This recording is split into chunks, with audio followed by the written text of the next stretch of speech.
watching. Welcome to KROQ, everybody. And if you're watching on the internet, thank you for watching. I am Stryker from KROQ. We are here at the Red Bull Sound Space for this band called Keane. So here's the plan. They're going to come out in just a second. I'm going to ask them questions. I'm going to try not to mess it up. You will be drinking Red Bull. Then I will walk around with a microphone like old school 80s style talk show going, what's your question? And then if your question is good, which it probably will, the band will answer it. They're charming and lovely, and I see them over there. These guys are... Oh, wait. Screw my words. Come on out, Keane. Tom and Tim, Jesse, Richard, here they come. Hello. Good to see you. Wait, that's your spot normally. So I'm going to get out of your way. Okay. Hello, how are you? Good to see you, Tim. Yeah, Stryker, good. All right, so I know you guys have played all over the world and you've been on the stage since I brought you out for 10 seconds, a small sound check.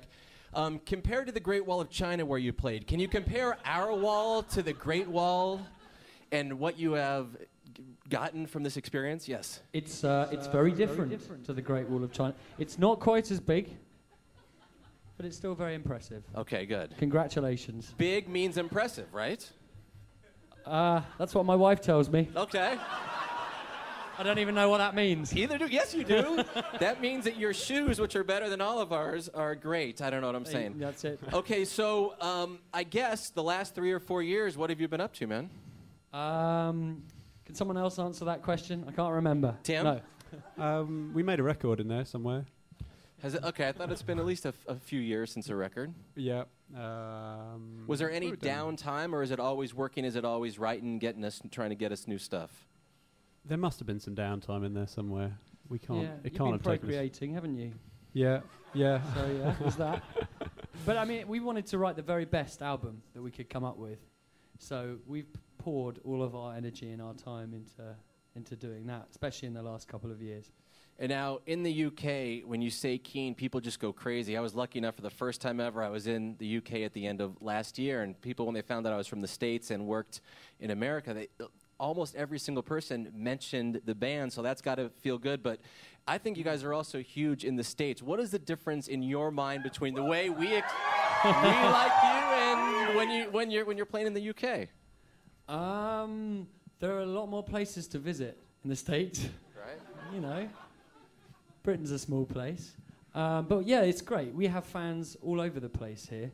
So we can go, right from Seattle down to Florida, and, there's just fans all the way, which is an incredible thing, to come to this great land, the place that invented rock and roll. Yes. And to be made to feel welcome. It's lovely. And you are welcome, especially here at the Sound Space. All right, there was a lady over here who I talked to before. Come on up here. Yes, you, ma'am. Yes. Yeah. Don't be shy. You don't need to take your purse off. Okay. Although I have been known to pickpocket. He's going to charge you. It's like you've taken out your wallet and everything. What is your question for Keane, ma'am? Hi there. First of all, we're really glad to be here. And we're actually going to London next month. And we want to know from each of you, which is your favorite pub? Yeah. In London or just generally? In London. In London. Favorite pub in London? Do you know what? I drove past a pub called the Sherlock Holmes the other day, and I just thought, that's a massive tourist trap. I can't really think. There are some great pubs in London. There are. My favourite's called the Washington, which is, quite appropriate to tell in America. They serve Sierra Nevada Pale Ale in there. I think she's looking for something a bit different, an English experience, Richard. It's different for me. Yeah. All right, that was a very, I give that question a 6 out of 10. Now we go to Talish. No, that was good, good. Talish is from where? I'm from Boston. And you are here just to see Keane? Yes, well, I actually go to college in California, but I'm a big fan of you guys, and congratulations on your success. So I just wanted to, first of all, give you guys this. Oh, wow. This is just a little something, as well as a note. Are we supposed to open it now? You can't. It's just a food. It's Armenian pastries. Should we start eating it now? If you're hungry, you must. It might affect our performance. Yeah, just for. Thank you very much. No, my pleasure. Don't give it to him. They're trying to keep me thin, okay? Yeah. My question is that like past albums as well as the new coming one, Strange Land. You guys write songs related to nature, like Neon River, Silence by the Night, and Black Rain. So so what inspires you to write such lyrics, related to nature? Tim, this question is for you. Lyrics to nature. Good question. I was thinking about that. There's a lot of rivers and rain and stuff. I don't know what it is, but I guess that we all grew up in the countryside. I think that gives you a feeling of kind of connection to the land. Yeah. And I never really thought about it until recently, and I realised that I was using the same images over and over again. The other thing, though, that's in a lot of the songs is the word town. Like, I was on stage the other night, we were playing, in fact, in a small town where we all kind of near where we grew up, called Bexhill-on-Sea. It's a very glamorous place, I'm sure, for all you Americans. I was standing on stage, and it got about halfway through the gig, and I thought to myself, I must have sung the word town about 15 times already this gig. It's kind of weird. I'd never noticed it before. I have a very limited vocabulary. Yeah. But that's it. I mean, like Tim says, we grew up close to nature, and we're also from near a very small town. So all of those influences come into our music. We don't really write about things that we don't know about. Our music is all about us. It's a very genuine, direct part of who we are. Yeah.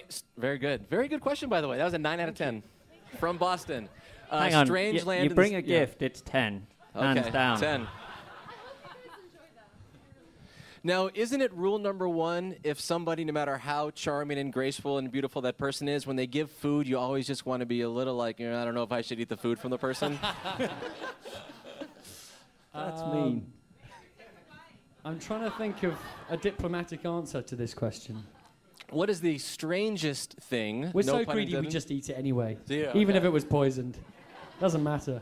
What's the strangest thing someone's ever given you as a gift, whether as a fan or a family member? I remember getting a lot of kind of very feminine teddy bears that smell of very heavily of perfume. In the early days. I don't know what that meant, but it took me on some kind of sick fantasy in my head. All right, so 2 things that I know you don't know are teddy bears that smell like perfume and large things that are beautiful you don't understand as well. The Great Wall, you said, large, right? Correct. And food you do understand. Towns you understand. Towns we understand. Food we understand. Rivers and love. There's a lot of love in songs by Keane as well. Oh, we don't really understand love. That's why we keep messing it up for everyone. Strangeland is coming out on May 8th in the U.S., and there's a song that dropped today called Silenced by the Night. And I think at this point I'm going to put this down. I'm going to leave the gift here from the young lady from Boston. And if you would like to play, we would all appreciate it. Keane, everybody. Thanks, everyone. KROQ